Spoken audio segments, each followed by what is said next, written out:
Okay mga bossing, so kung naghahanap kayo mga boss no ng mixer na affordable lang, so ito mga boss yung para sa inyo no. So Ibido na if or das sub. So ito mga boss ay Bluetooth na din. Yan, naka-Bluetooth ako ngayon. Yan gamit yung phone ko. Yan.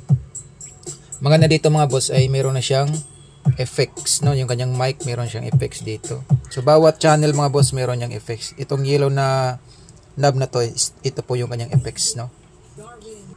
So pwede tayong maglagay din ng mic. So meron naman siyang mic input diyan, dalawa, mic 1, mic 2. So bali 4 channel to mga boss no. Yan. So yung isang channel dito is naka stereo. Yan. So pwede naman siyang mono pag diyan ka lang mag-connect. Then yung output niya mga boss dalawa. Meron tayong PL output tsaka RCA output. Itong gamit ko ngayon, RCA output yan. Then phone effects, dito merong effects, merong aux send. So maganda din dito kasi meron siyang auxiliary. Yan, yung phantom meron din.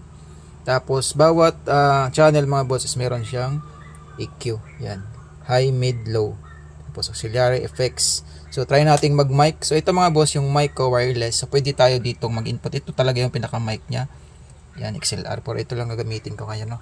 For testing purposes lang siya. Tapos try natin yung kanyang mic. So input, meron akong mic dito. So try natin. Sound check. Hello. Sound testing. Testing sound. So yan mga bossing. So pwede tayong mag-adjust ng effects. Dito yung kanyang effects. Lalakasan natin siya. Yan. Yung delay nandito. Pati yung kanyang repeat. Yan. So pwede natin adjust yung ating EQ. Yan. Tanggalin natin yung bass. Pwede natin lakasan yung bass. Pwede din na ang bass. Tsaka meron din yung insert mga boss no? Kung gusto nyo ipadaan tong itong mic natin sa equalizer, pwede tayo mag-insert dyan.